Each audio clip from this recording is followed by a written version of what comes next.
할렐루야. 오늘도 이렇게 우리 다니엘 청년부를 보게 되어서 참 기쁘고 감사합니다. 어제까지 중고등부 겨울 수련회가 진행되었습니다. 이제 커다란 문 하나를 넘어서 이제 너희에게만 집중하면 됩니다. 얼마나 감사한지 모르겠어요. 오늘 말씀을 두고서 정말 주님 어떤 말씀을 전해주면 좋을까요? 하며 기도하던 중에 예배에 관련해서 한 번 더 말씀을 전하면 좋겠다라는 그러한 감동이 들었습니다. 문제는 가인과 아벨보다 더 예배를 더 자세히 설명할 만한 그런 구절이 있을까 하는 것이었는데, 그러던 중에 떠오른 구절이 있었어요. 영과 진리로 예배할지니라. 우리가 참 많이 접해본 그런 말씀이죠.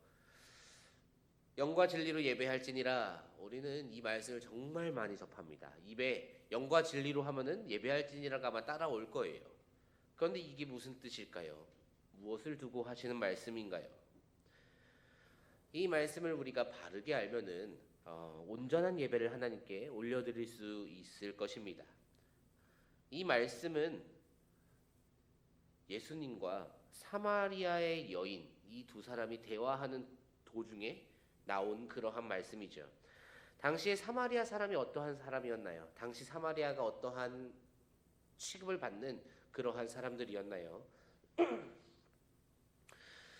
당시 사마리아 사람들은 유대인들이 대놓고 차별하는 그러한 족속이었습니다. 그런데 하물며 그 사마리아 사람인데 여인에다가 만약에 과부라면 그 차별을 말할 것도 없겠지요. 그래서 그런지 이 말씀에 등장하는 이 사마리아 여인은 과부였단 말이죠. 그래서 그런지 더 차별을 많이 받았던 것 같아요. 너무나 더워서 아무도 돌아다니지 않는 한낮에 물을 길러 나옵니다. 다른 사람을 마주치기 싫다라는 것이죠. 그런데 예수님을 마주칩니다. 그리고 예수님께서 그 여인과 대화를 하시지요. 유대인으로서는 절대 상상할 수도 없는 일이에요. 아마 이 여인에게 있어서도 참 신기한 경험이었으리라 생각을 합니다.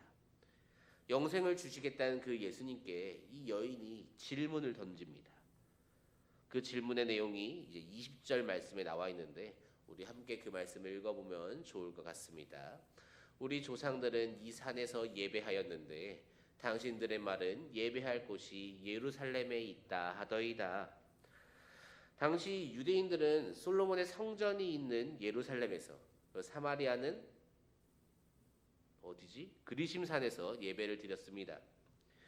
모세오경에서 말하고 있는 그 예배해야 하는 장소가 그곳이기 때문에 사마리아 사람들은 그 그리심산에서 하나님께 제사를 드렸는데, 이 여인의 질문은 어디에서, 둘 중 어디에서 예배드리는 것이 옳으냐라고 물어본 거예요.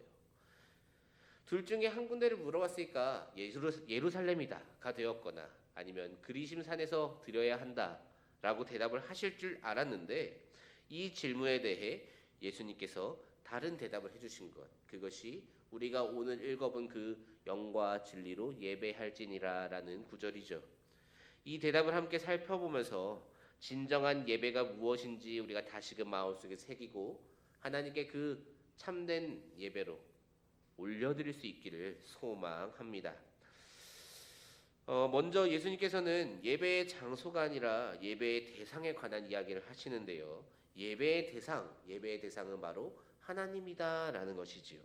21절 말씀입니다. 예수께서 이르시되 여자여 내 말을 믿으라. 이 산에서도 말고 예루살렘에서도 말고 너희가 아버지께 예배할 때가 이르니라. 아멘. 이 산도 아니고 예루살렘도 아니래요. 아버지께 예배할 때가 이른다라고 하십니다. 이게 무슨 말인가요? 쉽게 말하면은 예배할 장소가 중요한 게 아니라 예배 드리는 대상이 중요하다라는 것이지요. 그리심산에서 예배를 드리건 아니면은 이 솔로몬의 성전이 있는 그 예루살렘에서 예배를 드리건 그곳이 아닌 또 다른 어딘가에서 예배를 드리던 누구를 향해서 드려야 한다라는 건가요?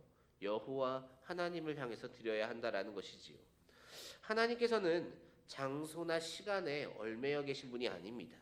그렇기 때문에 무조건 지정된 장소에서 예배를 드려야 한다라는 명제는 조금은 고쳐야 할 필요가 있겠죠.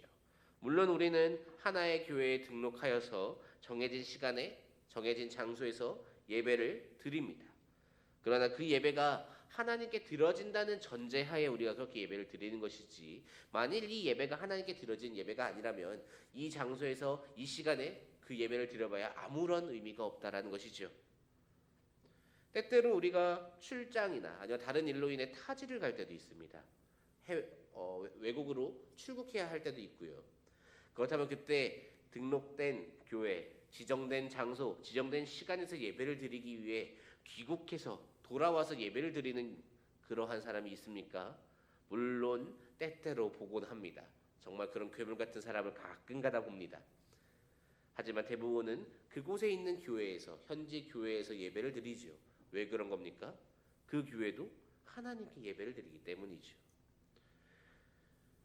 어느 교회에 가서 예배를 드려도 된다라는 이 이유, 그 까닭, 그것이 무엇 때문입니까? 우리 여호와 하나님께서는 여기에도 계시지만 그곳에도 계시고, 이곳에서의 드리는 예배도 받으시지만 저곳에서 드리는 예배 또한 받으시는 분이기 때문입니다. 시간과 장소, 그런 것에 얽매이는 분이 아니다라는 것이지요. 헌신의 자리를 지키기 위해서 출석하는 교회를 지키는 것, 이것이 복된 것은 분명한 사실입니다. 하지만 그 이전에 더 중시해야 하는 것이 있다면 내가 지금 누구를 예배하고 있느냐 하는 것이지요.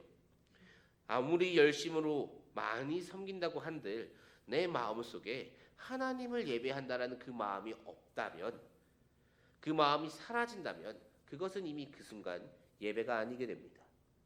그 순간 그것은 그저 나를 높이는 것이고 나의 재능을 자랑하는 것이며 나의 열정을 드러내는 시간일 뿐이지요. 그러한 예배는, 아니 그러한 행위는 하나님께서 기뻐하시지 않습니다. 우리의 예배는 오직 여호와 하나님만을 향해 드려져야 합니다. 나를 높이는 것도 아니고요, 다른 누군가에게 잘 보이고자 하는 함도 아닙니다. 오직 여호와 하나님께만, 오직 여호와 하나님께만 드려져야 한다라는 것이지요. 여러분의 헌신과 그 예배가 하나님만을 위한 것이기를 소망합니다. 이 마음 잊지 않고 변치 않고 오직 하나님만을 예배하는 우리 다니엘 청년부가 될 수 있기를 주님의 이름으로 축복합니다. 두 번째로는 이제 예배의 방법에 대해서 이야기를 하십니다. 예배의 대상이 하나님이었다면 예배의 방법은 바로 참되게 예배를 드려야 한다라는 것이지요. 오늘 본문 24절 말씀입니다. 하나님은 영이시니 예배하는 자가 영과 진리로 예배할지니라. 아멘. 하나님은 영이십니다. 그렇게 시간과 공간을 초월하실 수 있는 것이겠죠. 하나님께서 영이시기 때문에 어디에서든 예배를 드릴 수 있는 것이겠죠. 그런데 영이신 하나님을 예배하는데 영과 진리로 예배하지 않는다면 어떤가요? 그냥 모습만 중요시하는 그러한 예배, 진심은 조금도 담겨있지 않습니다. 하나님이라고 생각하지도 않아요. 그냥 모습만 그럴싸하게 갖춘 그런 예배, 하나님은 그 또한 예배로 취급하지 않으신다라는 것이지요. 우리가 딱 저번 주에 살펴보았죠. 저번 주에 가인과 아벨의 제사에서 가인의 제사가 딱 모양만 갖춘, 형태만 갖춘 제사이지 않았습니까? 그 제사를 하나님께서 어떻게 하시던가요? 받지 않으십니다. 아벨은 진심을 담아서 참된 예배를 드렸습니다. 그래서 하나님께서 아벨과 그 제사는 받으셨으나 가인의 것은 그러지 않으셨다라는 것이지요. 우리도 동일하다는 것입니다.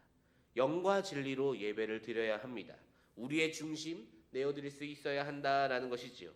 우리가 오늘 드리는 이 예배는 어떤가요? 우리의 진심을 담은 예배인가요? 우리의 중심을 내어드린 예배인가요? 그러기를 소망합니다. 단지 우리의 열심만 드러내는 것이 아니라 우리의 진심도 드러낼 수 있기를 소망합니다. 저는 우리 다니엘 청년부의 그 열심이 참 보기가 좋아요. 각자의 자리에서 최선을 다하는 그 모습이 정말 보기가 좋은데 그 열심으로 그치지 않기를 소망합니다. 우리가 하나님께 드리는 것은 그러한 열심뿐인 모양이 아니라 우리 마음속에 있는 진심이라는 것을 기억해야 합니다. 사랑하는 다니엘 청년부 여러분, 사람이 물리적으로 하는 어떠한 행위가 하나님을 만족시킬 수 있다면, 내가 하나님을 높이는 나의 노랫소리나 내가 하나님께 영광 돌리는 나의 춤사위나 그러한 것들로 인해 하나님을 온전하게 만족시킬 수 있다면 예수님께서 이 땅에 내려오셔서 죽으실 이유가 없습니다. 그 사람이 알아서 열심히 노력해서 해야지요. 하지만 그게 불가능하니까 우리가 그 예수님의 이름을 힘입어서 나아가는 것 아니겠습니까? 결국에 오늘 말씀에서 말하고 있는 이 영과 진리로 예배를 드리라는 이 말씀은 예수 그리스도 안에서 그리고 예수 그리스도를 통해서 하나님께 올려드려라라는 것이지요. 너의 마음대로 사람들의 마음대로 생각대로 하지 말고 예수님 그 예수 그리스도라는 이름을 잊고서 나아가라는 겁니다. 오직 그러라는 것이지요. 온전한 예배를 위해서 우리는 그렇기 때문에 예수 그리스도 앞으로 더 나아갈 수 있어야 합니다. 주님 앞으로 나아가서 그 주님을 붙들고서 하나님께 나아가야 한다라는 것이지요. 이 순서가 잘못되면 그것은 결국 온전한 예배라고 할 수가 없다라는 것이지요. 예수님을 옷 입고 힘써 예배하는 우리 다니엘 청년부가 될 수 있기를 소망합니다. 저번 주부터 이 예배에 관련해서 이어지는 그러한 결론은 계속 동일한 메시지로 가는 것 같아요. 예배는 형식보다 그 중심이 더 중요합니다. 우리의 중심, 우리의 내면, 우리의 영혼이 무엇을 바라보고 있는가? 우리는 그것을 날마다 검토하고 또 고쳐가야 합니다. 사람은 하나님을 예배하고 싶어도 하나님을 예배할 줄 몰라요. 하나님에 대해 알 수 없기 때문이죠. 하나님께서 무엇을 좋아하시고 무엇을 바라시고 무엇을 원하시는지 사람은 자신의 능력으로는 알 수 없어요. 그래서 사람이 자신의 마음으로 예배를 드리게 되면은 내가 가장 잘하는 것을 아마 내어 드릴 겁니다. 그런데 그것은 하나님께서 원하시는 것이 아니다라는 것이지요. 그러나 이제는 다릅니다. 이제는 우리가 예수님을 통해서 나아갈 수 있기 때문에 과거에 그 자신이 좋아하고 자신이 생각할 때 가장 귀하다고 생각한 걸 올려드리던 그 시절과는 분명히 다릅니다. 예배라는 이것은 우리가 하나님과 교제할 수 있는 시간이에요. 하나님과 교제할 수 있는 시간인데 우리가 그렇기 때문에 하나님께 나아가서 하나님과 교제를 해야 하는데 그러기 위해서 꼭 필요한 것은 재물도 아니고 예물도 아니고 어떤 장소도 그런 것도 아니고 예수 그리스도라는 이름이라는 것이지요. 그리고 우리의 마음의 그 진심, 중심이라는 겁니다. 예배를 제대로 드리지 못하면 어떠한 일이 벌어질까요? 내가 예수 그리스도로 옷을 입지 않아요. 내가 예수님의 이름으로 나아가지 않습니다. 그래서 하나님을 만나지 못해요. 그럼 어떠한 일이 벌어지나요? 결국에 우리의 영혼은 하나님을 만나지 못했으니까, 우리의 영혼은 결국 하나님께 나아가지 못했으니까 결국 끊어진 그대로, 단절된 채 그대로 남는다는 것이죠. 죽는다라는 겁니다. 하나님과 교제하지 못하는 영, 그것이 곧 죽은 영이지요. 그렇기 때문에 예수님으로 말미암아 우리에게 영원한 생수가 주어질 것이다라는 말씀이 나오는 거예요. 우리는요, 그래서 주님과 동행해야 합니다. 영원한 생수를 주실 수 있는 유일한 이름 예수 그리스도, 그분과 우리는 동행해야 합니다. 예수님과 함께 오늘도 예배를 드릴 수 있어야 합니다. 우리 힘으로만 예배를 드리면 그곳이 예루살렘에서 예배를 드리는 것이건 그것이 그리심산에서 예배를 드리는 것이건 다 필요 없다라는 거죠. 예수님께서 함께 우리와 예배를 드려야 합니다. 참으로 감사하게도 그 예수님께서는 오늘도 우리와 함께 예배를 드리십니다. 우리와 함께 예배하고 우리와 함께 하나님을 높이기를 우리 주님은 원하십니다. 그 사실을 잊지 않고 오직 그 예수 그리스도를 붙들고 우리의 온 마음을 다해 정성을 다해 하나님께로 나아갈 수 있기를 소망합니다.